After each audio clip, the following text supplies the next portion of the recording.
কাদামাটির সেই পথটা আজও ডাকে আমায়, ছোট্ট সেই ঘর মায়ের ডাকে ফিরে যায়। বৃষ্টি ভেজা দুপুরগুলো হাসির রঙে ভরা, বন্ধুদের সাথে কাটানো সোনালি সেই ধরা।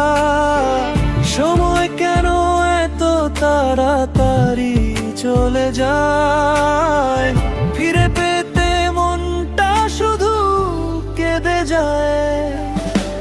শৈশবের দিনগুলো রঙিন স্বপ্ন ছিল,